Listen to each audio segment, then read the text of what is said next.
What's up? What's up? Welcome, my Inner Circle members. It's so awesome to have you guys here live with me. And if you are busy and you couldn't make it live and you're watching the replay, well, it's just as good because it's new to you. I am so honored and I feel privileged to be able to share with you guys on a monthly basis. If you're new to the Inner Circle, welcome. You're part of an amazing family where every month I pick a topic on success, something that's usually passionate, something I'm usually going through, something I've succeeded on, something I've discovered, and I just share. You know, again, I wish, the reason I created the Inner Circle is I wish I had this when I first started. I wish, Cody, could you close that door over there too? I wish I had someone to give me the fast track. And that's what we're doing here, right? You can learn through your own trial and error. You can learn through failing, or you can start off where I've left off. Right? So many of you watching have had massive success in your life. You've had massive failure. Winners learn from their failures, use it as research and development, and keep going forward. Well, you can compound that by being a part of a group where everybody's getting smarter. If you're the smartest person in a room, you need to find another room. So it's great to have you guys here again. I have everybody live right here. If you're new, I can see all your questions right here to the right of me on my trusty little laptop here. If you're a DG family member returning every month, it's so good to have you guys back. This has been so much fun. Thank you for all the incredible comments and the emails. I mean it. My team doesn't take that for granted. You light the team up when you write a great comment, when you email us great messages, when you post on my Instagram, Facebook. We're all watching your words, your feedback not only fuels us, it knows what direction to go. Even what I'm going to be talking about today comes from so many of the questions I see throughout the month and from Inner Circle members, from Instagram, Facebook, and I know what you're looking for. So that's what I hope to deliver today. So again, thanks for being here. I promise, and I'll say hi to Bill and Mike and Roseanne and Gail and Mateus and Edward and Robert and Ron and Keith and Colleen and Amy and all the other ones. Pam, great to have you guys here. But what I'm going to try not to do, because I'm easily distracted, I'll try not to look too much here while we're talking so I don't get distracted. But if you have a question, I have Patrick sitting right over there. At the end, I'll probably open up 15 minutes or so for Q&A. It's always so enlightening, so much fun. I love doing it with you guys.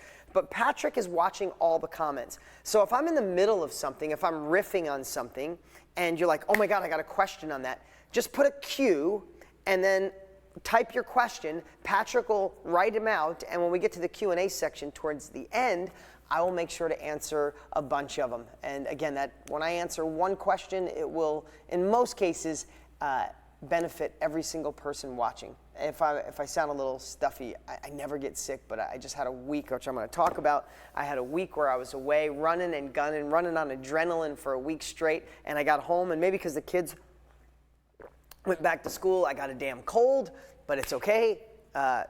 Winners do it with a headache. I heard that. That's just the great line that always makes me push through. It's like, I think of Michael Jordan. I'm going to digress for a second, if you guys don't mind. I'm going to tell a cool story. So a friend of mine was friends with Michael Jordan. Now, I grew up in that era. I watched Michael Jordan play. It was unbelievable. He made basketball the coolest thing in the history of the world, the way he'd play. And hitting at the buzzer and all those great things. It was amazing. So cool part is, friend of a friend introduces, I go to dinner with Michael Jordan. So awesome. So he's telling the story of him playing in the Olympics when they were the Dream Team. Some of you might be too young to remember that. They were winning like 150-3. I mean, they were unbelievable, this team that they had back then. It was just the best of the best. And he told me about that and all the other things. Then he told me about the championship with the Utah Jazz. And he was staying in Park City, Utah.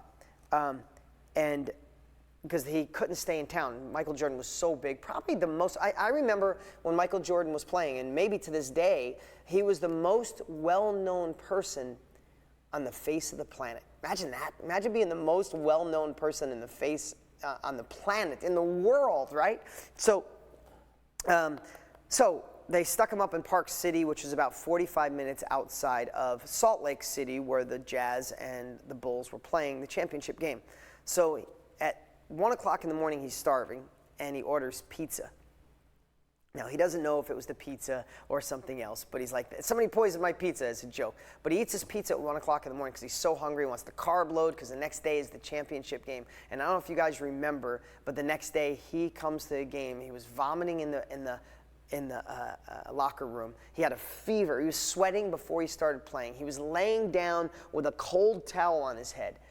But that's the epitome of what I think about of doing it with a headache. That guy was sicker than a dog. His dad had died, if I remember straight, because I think that's when he won the championship and just took the trophy and hugged it and cried. And I think that was because he lost his dad. His dad was, I think, murdered. Anyway, I'm digressing. My whole point is that guy was sicker than a dog, had a huge fever, vomiting, and still played the game, still won the winning shot at the buzzer. Like, you couldn't design that better. So how does that relate to me? How does that relate to you? Listen, I think rest is really important when you need it. But there's a lot of times where my back hurts a little and I don't want to go to the gym, but I go anyway because winners do it with a headache. Today, I was so excited. What I have to share with you today, I think, is so important and so powerful that I could have been like, I should just rest today. My inner circle members, they'll understand if I just send them an email saying not feeling good, we'll do it next week. I'm like, no.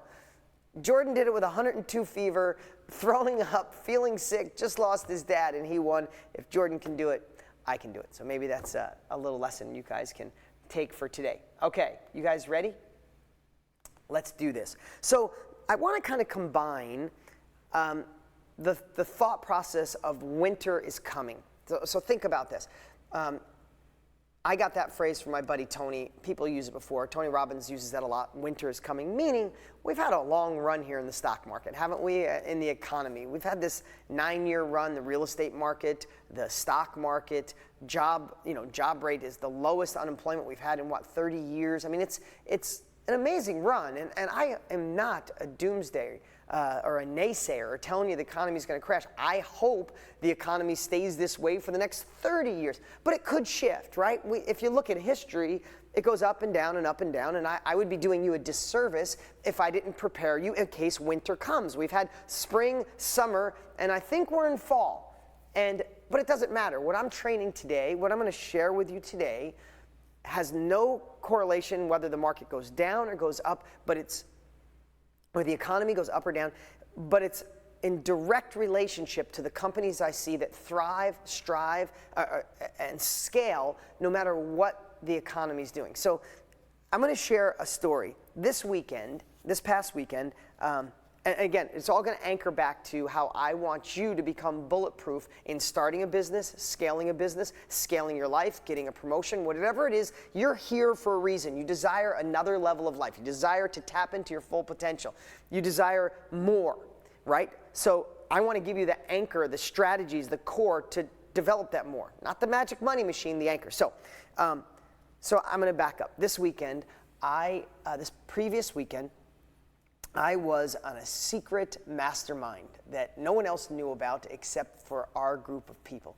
And I was there with people that are in my world, people that are amazing human beings who really spend their lives trying to make an impact on the world, to give people the tools. And when I say that, because there's a lot of ads online, right? There's a lot of noise, there's a lot of advertising, a lot of marketing. You see that all over, but who are the real deal? Like, who's the real deal? Who's the players that are in the game? Yes, to create a thriving company. Don't get me wrong. It's not all people doing donations. They want to create a thriving company while simultaneously bringing the world up with them. So I was with my buddy Brendon Burchard. These are all my dear friends. Trent Shelton, Lewis Howes, Tom Bilyeu, Russell Brunson, my buddy Ethan Willis, Anthony Trucks, all these amazing influencers who have a huge heart, but have also impacted the world in ways of selling millions of books combined, touching the lives of millions of people, YouTube views. I mean, between Brendon and Trent Shelton, I mean, those two guys, hundreds of millions of views on their videos on YouTube alone. These guys are impacting the world, and they're great guys. And combined, we've done billions of dollars of sales. So for me, masterminds are being a part of a group, like being a part of Inner Circle, masterminds. That is the gateway to your next level. What you're doing here right now in this moment is the thing that every one of those people I just mentioned do on a regular basis. We learn from other people. We learn from people playing the game at a higher level than us. We know that your own trial and error is the stupidest way on the planet to learn. So we get together and, oh my God, it's mind-blowing because I share my biggest breakthrough, and then Trent does, and then Brendan does, and then, Anthony Trucks does, and then Tom Bilyeu does, and then Tom or somebody will bring up, yeah, but I'm struggling here. Go, oh, I fixed that. Here's how I did it. And all of a sudden, exponential growth. Push, push, push, push, push. Unbelievable. I'm going to share something else, too, in a moment about that entire group that'll show you why we're no different than you in any way possible. Nothing, if you know me, you know I never claim to be. I don't put myself on a different status. We just had some different breakthroughs, right? So I'm going to inspire you on a massive scale because of that group. But I want to tell you a story. So we mastermind in Iowa, Idaho. We landed, I'm sorry, I was thinking two things. We live in Jackson Hole, Wyoming, and then we took helicopters over the mountain to Idaho and went fishing. We went trout fishing. We went to a trout ranch. And it was so unbelievable because we're in this perfect weather up in the mountains. So we'd fish in the morning. We'd go hiking in the morning. We'd go canoeing in the morning. And then in the afternoon, we'd mastermind, right? So I'm trying to give you the picture. I wish I should show you some pictures. If you look at my Instagram, there might be still some up. But anyway, so we're having this amazing mastermind. And the first day, the second day, we're going to do fishing in the morning and then mastermind in the afternoon. So we pair up in twos to do a fishing contest. There's 8 different spots where people are fishing, okay? So picture, there's a stream coming off the mountain, a spring-fed stream coming off this massively gorgeous mountain, comes down through the valley, and there's different pockets where you can fish. So there's 8 sections, 8 spots. So now all of us pair up into twos. So 16 people total. We get into twos. I was with Lewis Howes. If you don't know Lewis, great guy. So he's my partner. So we start fishing, and hole 1, we start on hole 3. Everybody, it's like a golf match. We're all starting on different holes, right? And we get on different holes, and in the beginning of the day, I realized the fish aren't really biting. The first hole, fishing hole we go to, we're doing fly rods. So some of the guys don't know how to use fly rods. Some of them do. I grew up fly fishing when I was a kid. My grandpa taught me. So we're fly fishing, and some of the guys are learning. Lewis learned really fast, and we're going, and no fish in the first hole, and I don't hear anybody else catching fish. So every 20 minutes, they blow a whistle, and you go from the hole you're at, and you go to the next one. So you can see the cool competition. Now I want to give you the ingredients for success. We all had the same fishing rods. We all had the same flies on the end of our rods. We all fished in the same fishing holes. But start thinking about some of the ingredients that make you successful. This is the part that will keep you safe no matter if winter comes or not, the economy changes or not, the stock market crashes, real estate. These are the types of things that make companies thrive in winter. So if you think about everybody's fishing, everyone's equal, right? There's no one, same fishing hole, same fishing bait, same rods, same time of day. So we go the first one, fish aren't really biting that much, and everybody's throwing in the rods. Now, what I have, that does not make me better than any of those people there, but what I had particularly is I fished as a kid, but didn't fish for like 20 years. But a couple of things. Fishing reminds me of my grandfather. So I was a little passionate. My grandfather was one of the most amazing people in my life. He died when I was 11, but he taught me so many things before 11. Fishing, hunting, all this great stuff, and being a good man. He taught me that by the time I was 11, and he passed away. So I have a little bit of passion. Do you need passion in your business to be successful? Heck yeah. You got to be passionate. You can't hate it. If you hate what you do, you might make a check, but it'll never turn into anything magical. You never make an impact on the world. You won't leave a legacy. You'll make a paycheck. At the end of your life, you want to go, hey, I made a paycheck, but I didn't do anything that filled my heart. So find a way. Passion might not be the best word, your desire, your why, whatever word you want to use. But I was passionate about getting better because it reminded me of being a kid with my grandpa.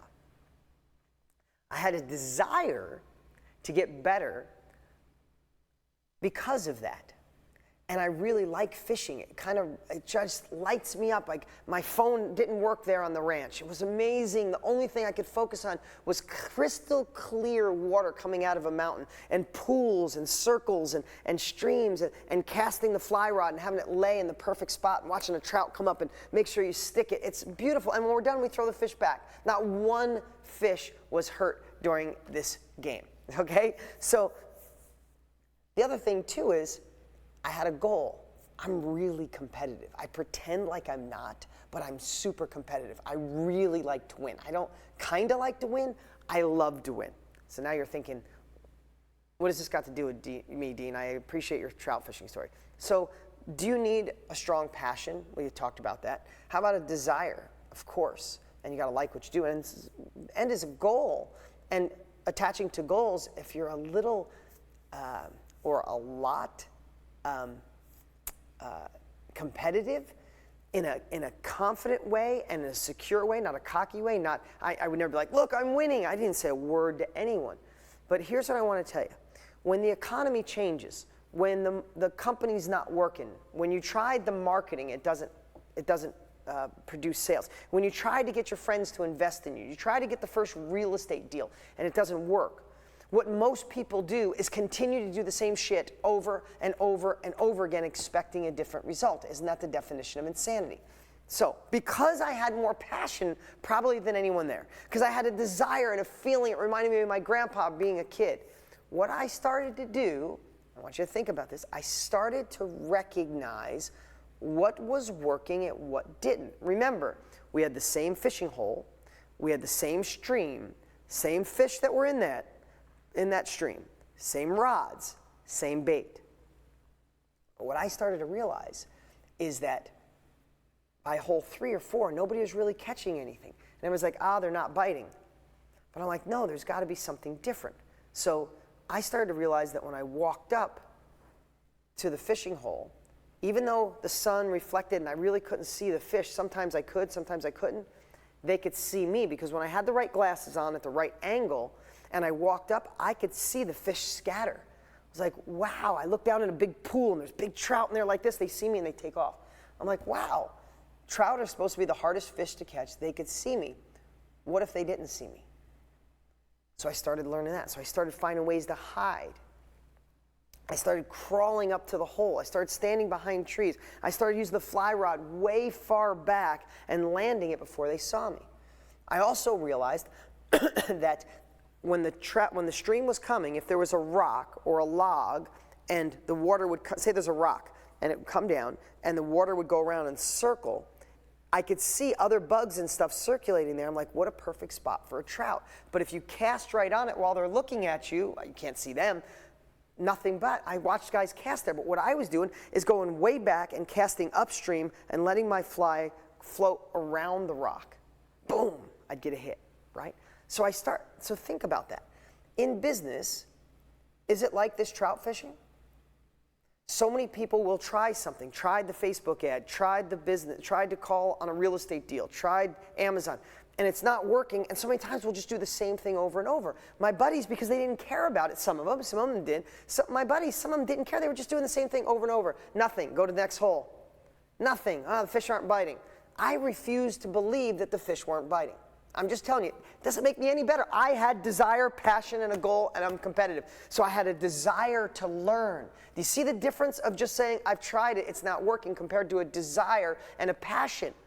I was obsessing. I did not believe the fish weren't biting. Even one of the guides go, wow, it's a flat day today. Must be too warm today. They're staying low. They're not feeding. I would not believe that. Just like when people tell me that you can't sell books online anymore. And I've sold over 350,000 of Millionaire Success Habits. I had a desire. I had a passion. I had a goal. I'm competitive. I love when people tell me I can't. I love when it doesn't work for other people. I love to find the things that are working and compound the things that are working and stop doing the things that don't work. Are you doing that in your life, with your relationship, with your business, with your company? Are you compounding the things that work, and are you diminishing the things that don't? Or are you just doing the same thing over and over again in a hypnotic rhythm, waiting for one day where it magically works? In most cases, it won't. So when the economy changes, if you keep doing the same thing, that's the companies that go out. It worked on the way up and you keep doing the same thing on the way down, it's not going to be. But when you constantly are testing, tweaking, trying, putting the hook out there, waiting for it to come back, all of a sudden you start learning, you start growing, you start figuring out what's working. So now we're almost to the end of the day. I've caught quite a few fish, I think more than everybody else. But now I'm on like the 7th out of 8th hole. And she said, we get to that hole and there's a guide there and she's an awesome lady and she's like, this hole's a little tough today. I don't think the fish are biting here today. And I had already learned a lot and I caught 2 monster fish out of this. I realized that, another thing, I realized that when the fly lands on the water, it's when they're the most excited. It lands, they see it. Some of them are just like impulsive buyers. Let's just call them impulsive buyers, these trout. As soon as the fly lands, they're after it right away. And a lot of times that was happening. I was watching the other guys. They'd land, a fish would come up, and then they'd start fishing. You have to be ready the second it hits. So what I realized is if I could catch the fly rod and land it in the perfect spot, as soon as it lands, first little bubble, not a hard pull, a little tug. All right, so now I'm on the final hole. This final hole is gorgeous. The most fish anybody caught out of that hole for the prior days, each time a new team would go there, was 1. Lewis and I get to this hole. It's got the biggest trout. Everybody says the trout live in this area, really big. And damn, I wish I could pull up a picture. Hey, Mike, if I send you a picture, could you put it up on the screen or no? Okay, I'm gonna show you guys the fish I caught there. Sorry, you could tell this is live, right? Let's see. Mike, I'm going to send this to you right now, okay? Yep. Mike Marabi. And you're like, why this fishing? You're going to see how it all ties together. So I get to this last hole. And by the time I get to the last hole, that's 8 holes, I had learned that you can't walk up on it. If you walk up, they all see you and they move away. You can't walk up on them. So I'm not walking up on them. I learned that if you cast way upstream and let the fly run down the stream like a normal fly and it goes around a rock or a log or something, a current, and it gets in this slow spot, there's a trout there almost every time and he's going to hit it immediately and you got to be ready because trout are so smart. I realized that when they bite, if they taste the metal, they'll spit it out. So if they bite and spit it out and then you pull, you miss it. You pull air. So what I realized is I had to keep the line taut, right? So if I had slack and I pulled it, what happens? I pull the slack in. So now I learned that if it's taut and it goes around the thing, soon as I feel a tug, dink, a little tug, I get the fish. I realized that as soon as I land it in more of a flat area, as soon as I land and something comes, I got to pull right away. I also learned that in certain areas I could see the fish. If I got it the right angle with my sunglasses on, I could see if one was coming up. And a lot of trout will come up, open their mouth, literally take a fly, they open their mouth and they go like this and they don't even bite it ever. Maybe they hit the string. Right? So what I realized, if I could see that as soon as they got here, if I gave it a tug, I'd hook them. Long story short, the last hole, no more than 1 trout was caught out of that hole. I caught 12 trout in that last hole, and I'm going to show you a picture here in a little bit. Now, what does that lesson mean? Are you guys, tell me if you're getting the lesson of business, the lesson of handling a turned economy, a turned stock market, a turned real estate market, is most people get in a hypnotic rhythm. They get in a groove. A lot of my buddies who didn't give 2 shits about fishing, right? They were there for the mastermind and they enjoyed the outside but not fishing. What they did is they took the fly rod, they put the fly out, reeled it in, nothing. Put it back out there, reeled it in, nothing. 12 different holes. And some of them caught 1 or 2 fish all day. I caught 27. But the first 3 holes I barely caught any. 1, 2, and 3 I caught 1 fish between hole 1, 2, and 3. But the bait didn't change. The fish didn't change. The rod didn't change. What I was doing, and I'm pounding this into your head, because if what you're doing is not working, it's like hitting your thumb with a hammer over and over and going, wow, it hurts every time I hit it. But you keep hitting it. If you're running your relationship, your business, the new business you want to start, you're trying something, maybe somebody told you would work, and you're trying and trying, it's not working. I want you to be consciously aware. I want you to think of this fishing story for the rest of your life. Because fishing on Facebook, fishing on Instagram, fishing in retail, fishing in direct mail, fishing in outbound phone calls, fishing in retail on the side of the street. It's all fishing. What is the hook? I knew what bait to use, but the bait wasn't enough. So if the bait's not enough, what other marketing do you have to do? What do you have to figure out like I did? I was finding out that just casting it, I found out that me walking up to the stream didn't work. It was scaring the fish. So I never walked up, but I realized if I hid and kneeled, I'd get more. So what I did more of is crawling and kneeling. The guys are making fun of me, literally, because I'm like hiding, fishing, but I'm catching the fish. And they're like, that looked silly, but he's catching and I'm actually...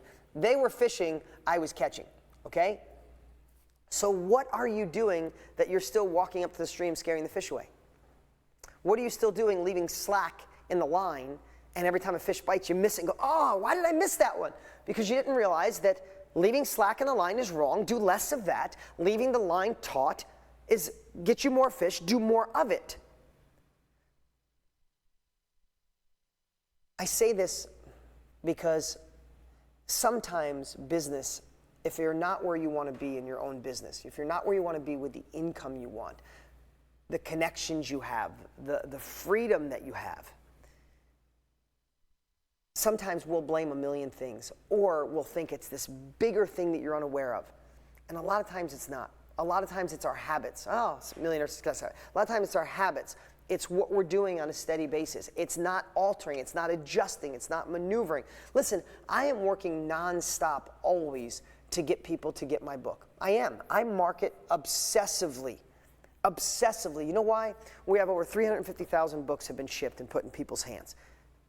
Go online and try to find, if you read my book, you know what I'm talking about. You can't find someone who read my book who doesn't say it's amazing. You'll find people that say, you're a loser, you're trying to sell a book, it's not really free, it's probably shit. What's it better than any other book? Or you don't need a book to make money. I hear all that stuff, I'm thick-skinned. Now, if people were reading it and going, oh my God, I read your book, it's horrible, I would take that, I wouldn't take it personal, I would take it and go find out how I can make it better. But I market nonstop, and I'll create an ad. Maybe you've seen an ad where I'm standing in front of my house in New York, the house I grew up in as a kid that had no heat except for our little bathroom. We had electric heater, but not heat in the whole house. I'll do whatever it takes. But like that ad, it was unbelievable. I mean, I think it's at 15 million views for that ad. And then all of a sudden that ad just dies, and that's not working anymore. And then I got to try something else. Then I'll go teach for a 15-minute video. I am never ending creating new content, new videos, and new ways to market to attract people to an amazing book because I know they can change your life. So many times, maybe you, if you want to start a business, have a business that's running, you get so passionate about what you want to create and what you want to sell or what you want to put in people's life that you don't obsess on the taut line. You don't obsess on sneaking up to the hole. You don't obsess on realizing that when you first land the hook is the best time to catch the fish. You don't realize that the fish almost do when they back away. That's the time to hook them. If you're not looking at that in your business and doing more of that and less of the shit that doesn't work, that's when you feel like, oh, other people get successful. How did they get lucky? That's when you feel envy. That's when you feel jealous of other people. It's like, how'd they get rich? I did the same exact thing. No, you didn't. Listen to me. I'm using this silly fishing analogy because everybody that was on that trip was an A-player badass. I am no smarter, probably a lot less smart than most of the people in that group. All powerful, all changing the world, best-selling authors, touching the lives of millions of people, smart as heck. We are all equal. The only difference was I had a passion, I had a desire, I had a goal. I was competitive because fishing was something I did as a kid, and I obsessed just like in my business. This is working.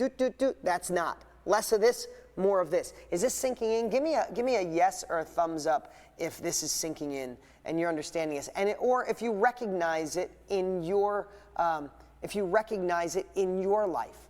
Do you recognize that you're doing this in your life? Where do you need to think of this fishing story and start recognizing some of the shit you're doing is not working? And think about it in your own life.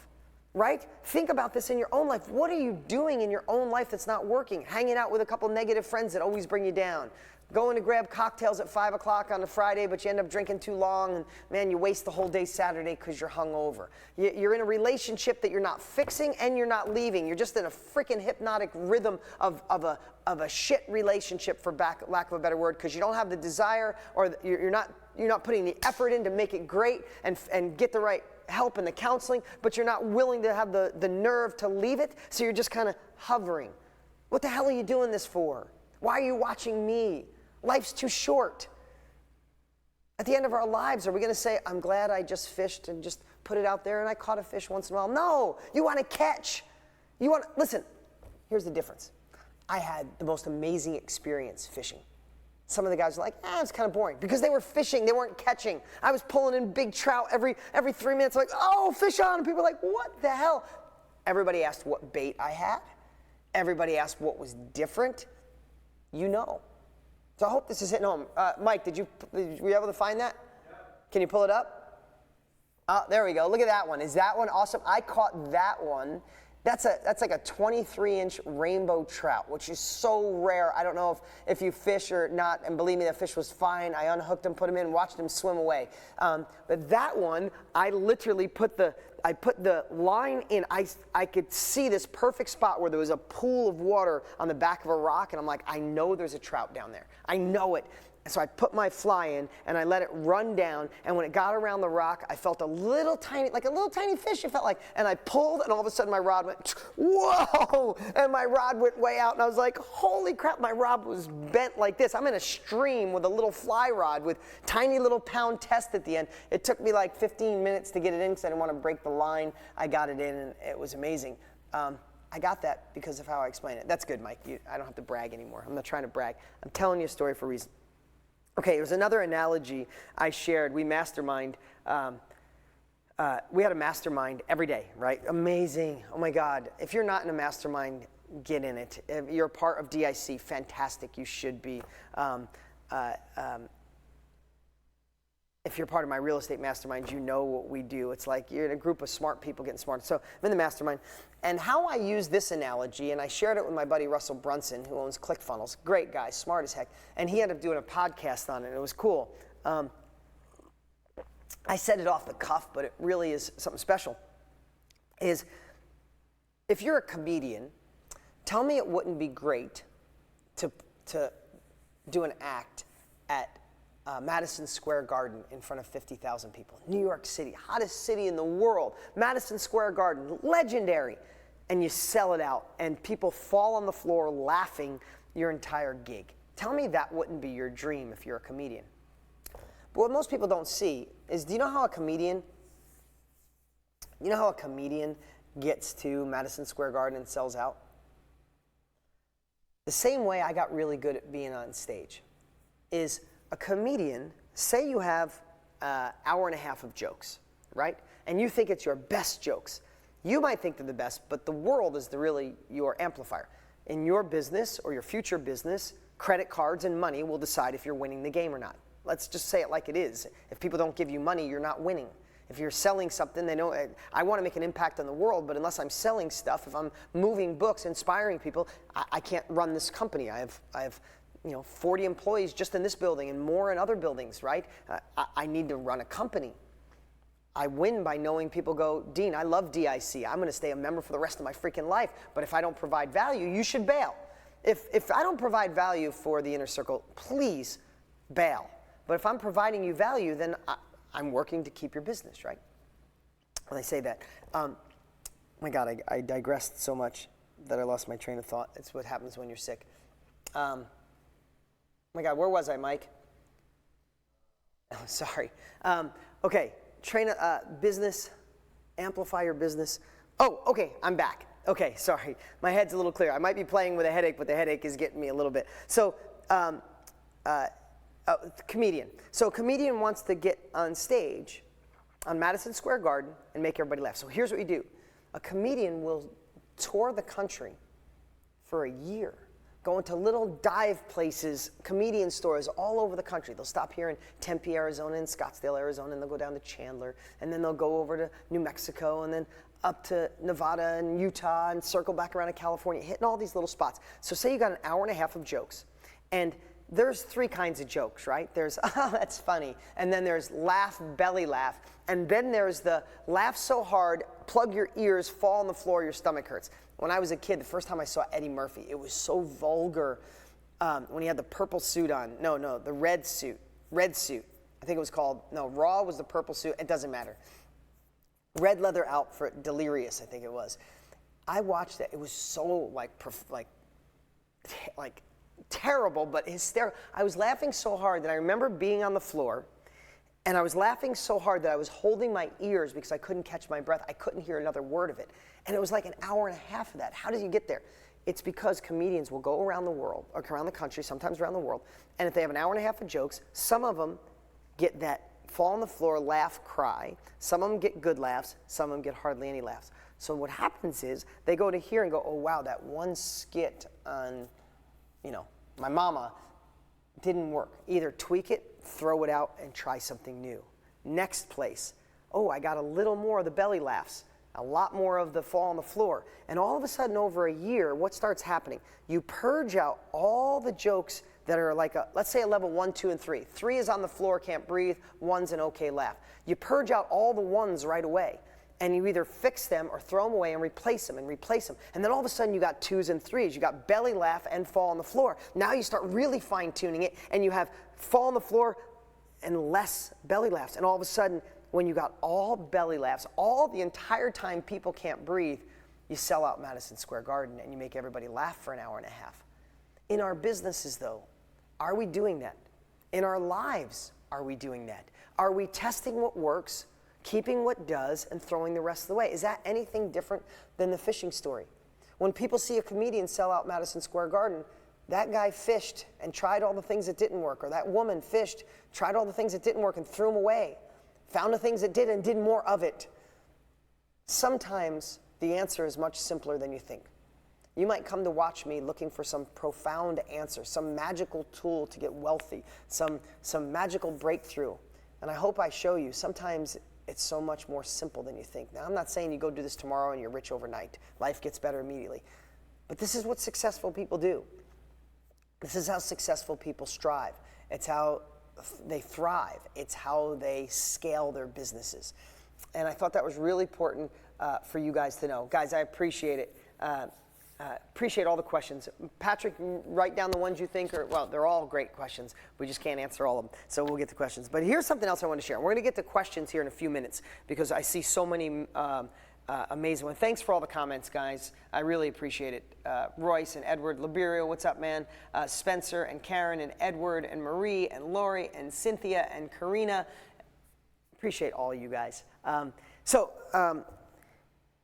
Here's something else I wanted to share. And this is how I like to roll with my inner circle members. It's just real and raw. Again, if you're here live, awesome. I'll read all these. And if you're watching the replay, just as good. So I'm there with Lewis Howes, Brendan Bouchard, Trent Shelton, Russell Brunson, Anthony Trucks, all kinds of amazing people. All kinds of amazing people. And we're masterminding, and I'm looking around, and I'm literally thinking about myself and how I could take what I learned there and give it to you guys, right? I mean, that's what you pay me for. That's why you're here. You want speed. You're paying for speed. I cut checks all the time for speed. I spend hundreds of thousands of dollars on my own education. I don't want to learn on my own if someone already figured it out, and that's why you're here. You're smart enough to cut me a check. But I was looking around, and I realized I wished the whole world, I wish all of you could have seen a camera when we got vulnerable, when we talked about our insecurities, when we talked about how most of us are introverts. We're great on camera, great on stage, get us in a crowd. I don't want to network. I'm an introvert. I like when my kids' parties and all the parents are there and I don't know them. My God, I'm like nervous in my stomach. Maybe you don't think that, like not insecure, just like I'll go play with all the kids. I'd rather not talk to adults and people, especially if I don't know who they are. It's easy for me to talk to a group like this. It's easy to talk because you guys, we're all bigger future, bigger mindset. We're not just dreamers. We're dreamers who gain capabilities and want to go for it. I have a hard time talking to people who are really structured and think that their way is the only way, or college and job is the only way. I don't dog that in any way, but that's not my path. And when I have people that'll say, well, you know, you got a lucky entrepreneur, you crazy entrepreneurs, it's like, no, entrepreneurs are what made this country, what made this world. Visionaries who had the balls, for lack of a better word, to go for it are the ones that change this world. They're the ones they build statues of, not critics. So like I hide. So we were talking about, and Russell Brunson, massive introvert, and has a hard time talking about his feelings. We got him to open up and I could see him being uncomfortable. This is a guy that, if you ever watch him, he's amazing on camera, inspires the world, but introverted, little scared. We talked about not feeling significant.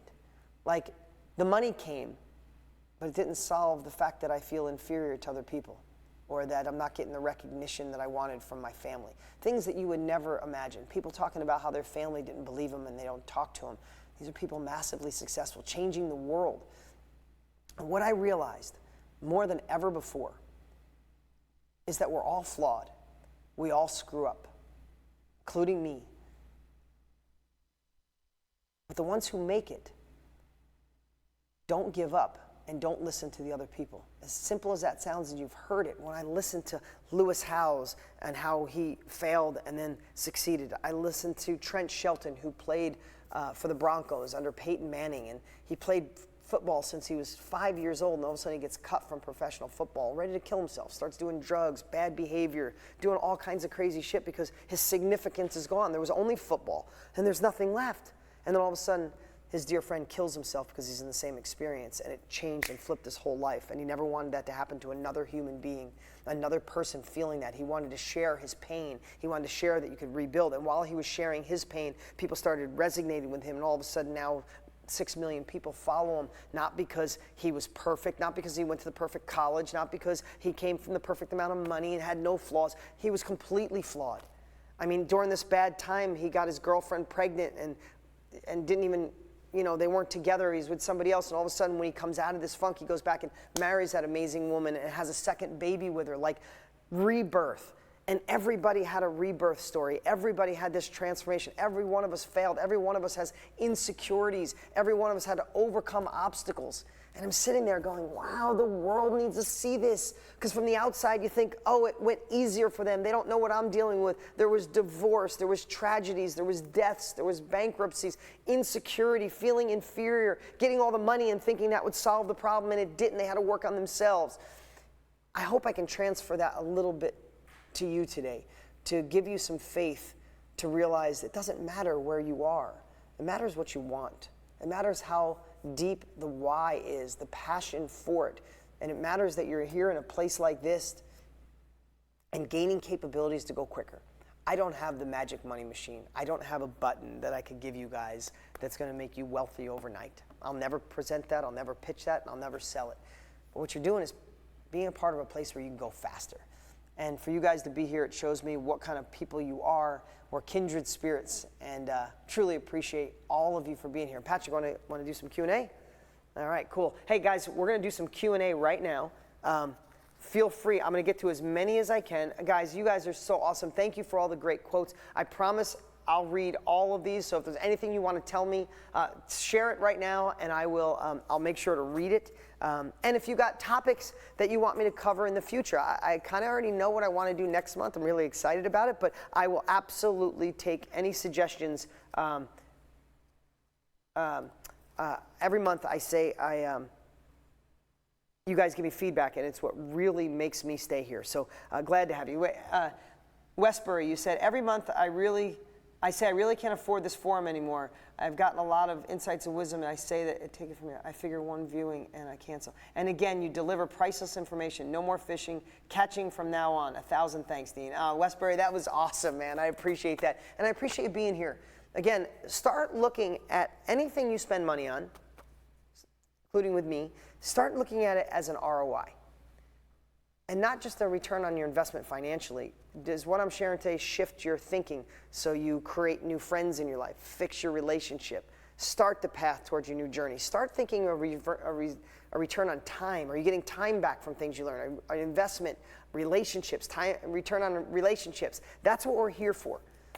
I'm not sure for what you guys pay to be in this group. I'm not sure anything could give you the lift that can. And yes, I am anchoring you being here because I got great stuff to share for the next 20 years. So I want to know who's going to be with me. If I do this every month for the next, let's say, 10 years, you guys with me? Let me know if I'm doing a good enough job to keep you here and being part of the Inner Circle family. Okay, I'm going to get to some questions. Okay, let's see. Cynthia says, best way to market my What is this business when you have an extremely limited budget? Okay, Cynthia, I'm not sure what your business is and what you do, but here's the cool part. Make marketing, step one, make marketing. Thanks, guys, I appreciate it. I see all the comments coming in. You guys are amazing, by the way, thank you. Marketing is the lifeline of any company, new or old. Marketing is the oxygen that can allow your company to breathe. So make sure you're focusing the right amount of attention on it and don't put it as a side thing. Like, I built this great thing and now I got to spend some money to advertise and market. No, put as much energy, if not more, on the marketing and advertising as you do as a business, or it'll never make it. You know, that whole Field of Dreams movie, build it and they will come. They won't come. They won't. You have to market and advertise. But here's the cool part. In today's world with social media and access to so many people, and you can finally pinpoint and target people, advertising on Facebook and Instagram is one of the most cost-effective marketing you can have, especially when you're just starting off, because you can target only the people. If you're, I don't know your business, Cynthia, but if you're teaching pregnant moms how to be more relaxed, and you wrote a book on it, you could go on Facebook and target pregnant moms that make $50,000 a year or more who are searching for ways to feel better. I mean, literally you can go that deep, and so you don't have to cast a big wide net. You can be more like a rifle, not a shotgun, if that makes sense. Shotgun splatters all over, rifles pinpoint, right? Maybe that wasn't a great analogy, but that's what, so think about social media. That's it, I would think about social media. And there's so many great tutorials online for free. Like, dig in and see if you could just get a little momentum. All you need is a little momentum. Get a little proof of concept, keep moving forward. You guys are amazing, by the way. Thanks. I see all the great comments coming through. Okay, Jessica wrote, at what point in biz do you hire people to help accomplish everything? How much do you pay them? Great question. You know what? We've had so many of these questions lately. Patrick, could you put on the list either next month or the month after? I want to talk about bringing help into your life and what to pay them and how to do it, and sometimes how to do it for free. So Jessica, here's what I'd say. As crazy as this would sound, I think most people, when you're a business this big and you want to go to the next level, you're thinking of hiring people with the right capabilities, the right knowledge, the right resume, the right school, and that's all good stuff.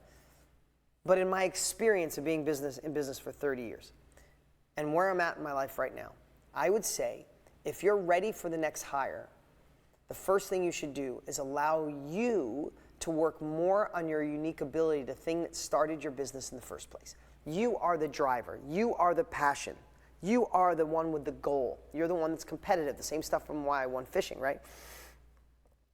So what I would say is hire someone based on the same values you have. If you value good work ethic, if you value someone who works on their own personal development, if you value someone who's competitive, if you value someone who writes goals down, if that's what you value, I would, my first hire, and this is, I'm winging it, but I'm usually right on this one. My first hire would be an amazing assistant with the same values as you that can see your vision, can see where you want to go, and that assistant takes 60% of the stuff you do that doesn't move the needle, that doesn't make you more money, that doesn't push the envelope, that doesn't allow you to be in your unique ability. Take all that crap off your plate. Take off your plate, I don't care, picking up your dry cleaning, going to the store, grocery shopping, cleaning the house, and then in your business, if you're running to getting supplies, like take off all the crap that doesn't move the needle, give it to a badass assistant, and then all of a sudden, 60% of your time opens up for the vision and the motivation to move your business. And then after that,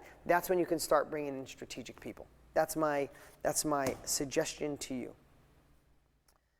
How do you find the next thing to pursue when you can't go out and play and find a new passion? Okay, Jared wrote, guys, you're amazing, by the way. I'm reading all these comments coming in.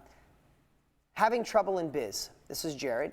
How do you find the next thing to pursue when you can't go out and play to find a new passion? Okay, so Jared, I think that's a hard. It's like a 30,000-foot question, so I could answer it wrong, but this will help you.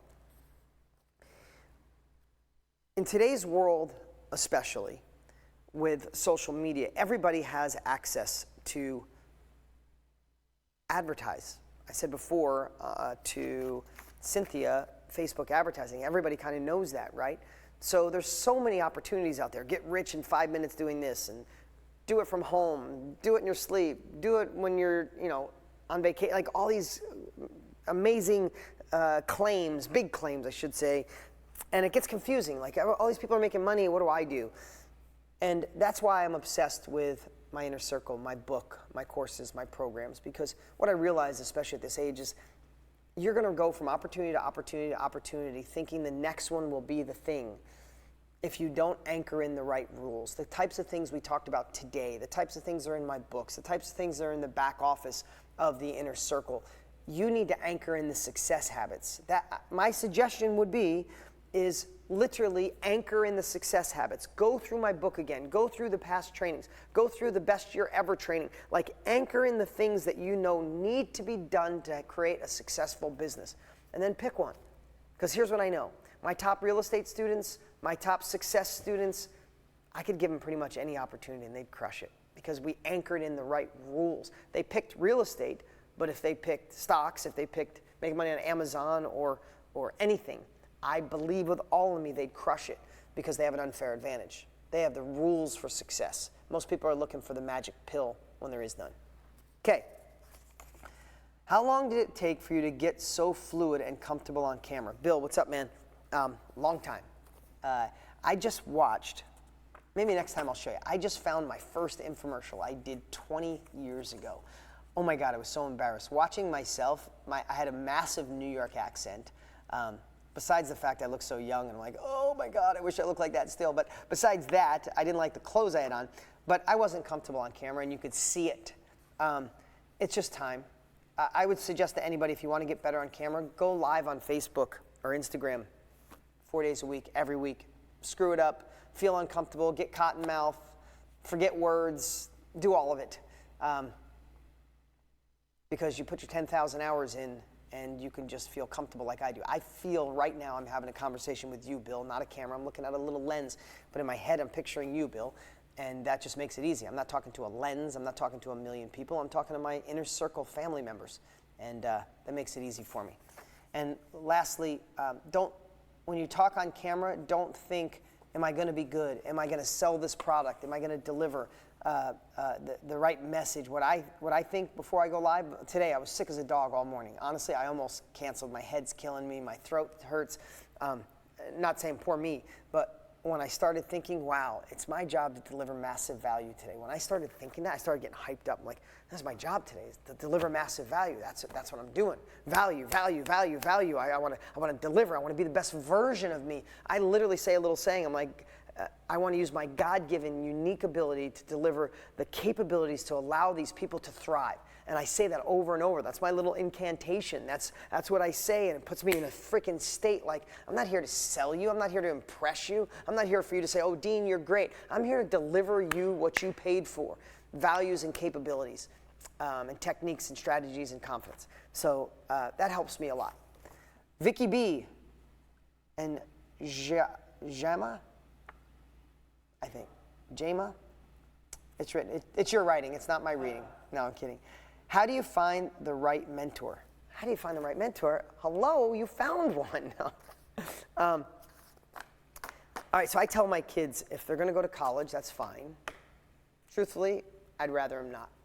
I don't care about college unless they want to be doctors or scientists or lawyers and that, then they need it.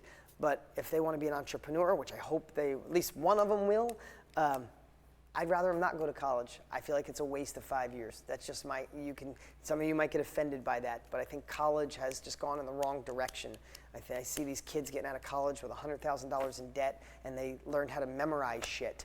And they come for job applications, and I hire in the last, I don't know, and it's not everybody. I got some great people that went to college too. But based on values and hunger, I think there's so much more. But my whole point is, I don't want my kids to be someone who doesn't go to college and sits around and hopes to get a job. No.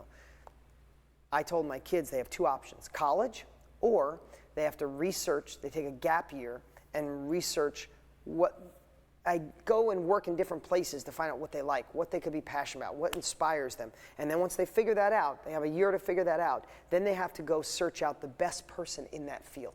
They want to be an architect. Find the best architect on the planet. You want to be an engineer. You want to be, maybe that takes schooling, but you want to be in fashion design. Go find somebody amazing, and you have to work for them for free for at least a year, and then the second year, if you need to, do it a second year. And find a mentor, someone they can kick ass for, and learn from somebody already playing the game at the highest level possible. So you have a mentor with me. I want to be as best I can, but I know we don't get to meet in person. So find somebody playing the game at the highest level possible in the field that you want to, and offer your services. Offer to help them. Don't ask for a job. Offer to help them, and see if you can find a mentor. I know we have some great people here in my office that could go other places and make more money, but they're here because they know I'm mentoring them and their future is set, and eventually they'll make more money here than any place else. So I look for great people who want to be mentored, and most successful people do. So make an impression, help them, and they'll give you the opportunity to help you back. Guys, this has been such an amazing hour. I'm glad to spend this with you guys. I hope you took that fish story to heart. For those of you, now I want you to write this down right now, and maybe my team can put it in the notes too. For those of you who've been with me for 3 months, and you haven't already got your free coaching call, free live group coaching call. That's the promise I made you guys. When you guys signed up, I said, stay in for at least 3 months, and you can have a free high performance group coaching call. It's live. It's amazing. You'll meet my buddy Brendan Burchard.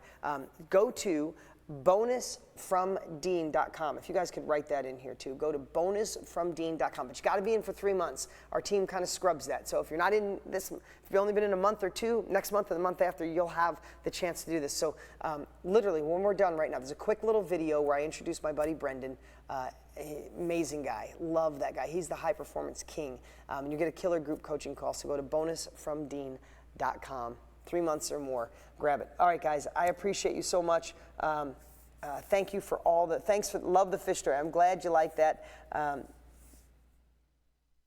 Let's see. Edward, always good to have you here, man. You're here every month. It's good to see you. Let's see. The flies. Let's see. Thank you. Man, you guys are amazing. Thank you for all the great comments. Thank you for joining me here. I know there's a million other things you could be doing that would be more fun than hanging out with Dean for an hour, but you're here to gain the capabilities, and I hope I deliver month after month. Make sure you're here next month. I got a great I literally laid out, I'll just give you a little teaser.